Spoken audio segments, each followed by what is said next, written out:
Welcome to Senior Basketball Analyst. I've been getting a lot of traffic about this. A lot of people have been asking me about it, so I decided I'm going to talk about the Matt Barnes and Derek Fisher, Matt Barnes versus Derek Fisher story. Um, it's a sad story. I don't like doing stories like this. I don't shy away from them, but just like whether it's Derrick Rose or it's Patrick Kane, anywhere in sports where there's an issue off the court that's important, talk about it. Thabo Cephalosha, being assaulted by NYPD, whatever. But I don't like doing these stories. I like doing game recaps and talking about the sport itself. That's what we enjoy doing here. But we got to do the knowledge, and part of doing the knowledge is not ignoring and shying away from the facts. So what we have here is a situation where we have an NBA head coach that is reportedly, I don't really see any other reason why he would be over there, but reportedly dating the estranged wife of a player, former teammate. Um, you know, Derek Fisher is dating Matt Barnes' estranged wife, and he's over the house. The reports are as follows: that Matt Barnes FaceTimed with his son, his 6-year-old son. His son mentioned that Derek was there. In what context? No idea. But he mentioned that Derek was there, and Matt Barnes went over there, and a fight ensued. Now, if you know anything about these players, and the many exploits of Matt Barnes, you can look up online. Matt Barnes is the type of dude that'll get in a fight. If it was the old days, if it was the 90s, he would be regularly fist fighting. But this is not the old days, and you can't do that anymore. And he regularly says things that are out of line. We saw last year in the playoffs, he had to apologize to James Harden's mother for saying something really horrible and disrespectful to her. And it was one of those things where it almost seemed like Barnes apologized because it was just so out of line, so unnecessary. It's not like he's scared he apologized. He apologized because he was so wrong. It was just like, yeah, why did I do that? I'm sorry, I shouldn't have done that. You know, and Derek Fisher, we know what kind of dude he is. There's a play that I remember very vividly. Luis Scola, who's got to be 6'8", 240 at least. Luis Scola sets a screen on Derek, and Derek just blew him to pieces, just blew him up. Derek Fisher's a tough dude, man. And, that's why I always talk about, it's not about how big or how tall somebody is. It's about how strong they are. It's about how tough they are. It's about how quick they are. It's about how high they jump. It's about their wingspan. It's about it's never about just how high off the floor somebody's head. It's never about how much somebody weighs. Back in the day, we used to watch Reggie White take offensive linemen that outweighed him by 70 pounds and brush them aside with one arm. Doesn't matter how big you are, it matters how strong you are. Derek Fisher is one of the strongest players. He's one of the strongest players in the league when he was playing.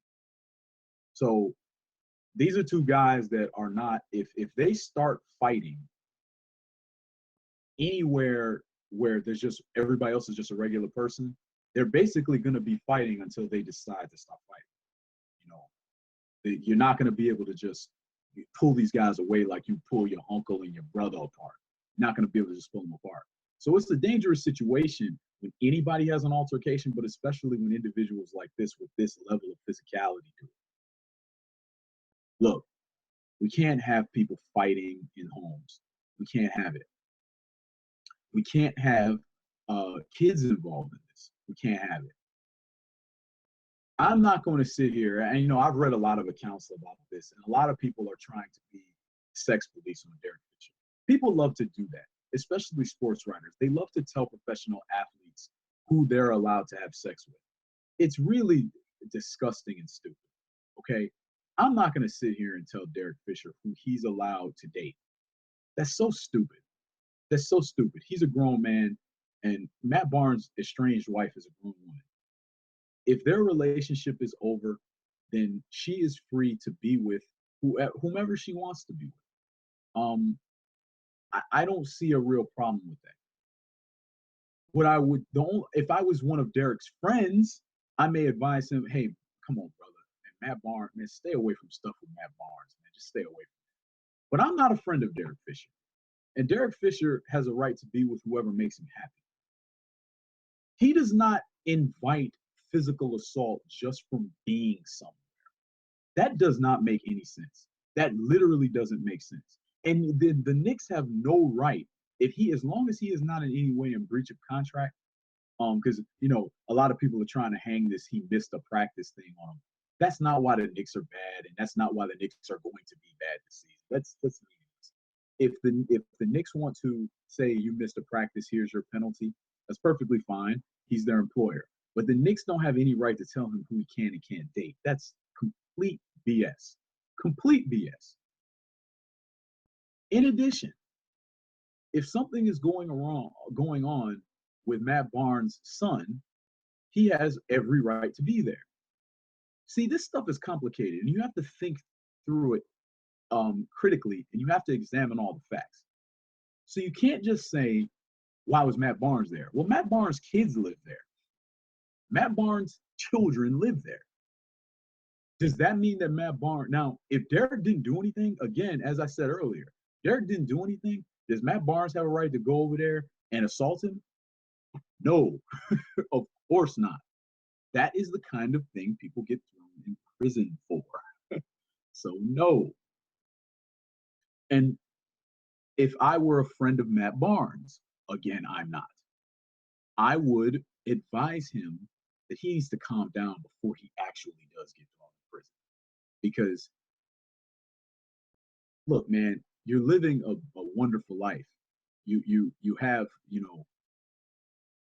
you've had a long NBA career that started off with you almost ending out of the league. You've had a long NBA career. You've made plenty of money for to have security for your family and loved ones.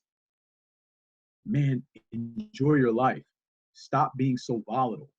You don't need to do that, and we don't want something bad to happen to you. So relax. If your relationship with this woman is over, you kind of probably should put that to the side then and go ahead and get divorced and let that be that. But again, I'm not a friend of his. So I leave that to the side too, because my advice doesn't really mean anything. I can't control this man's life, and what I say about his life isn't important. What I do know is this, though.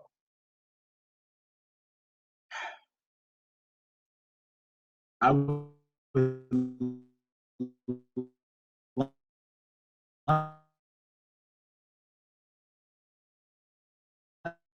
like to be nice, bad father in my face. I can throw you 10, I can go 10 guys right away off the top of my head, bang, bang, bang, that seem to be excellent fathers and take great care of their children.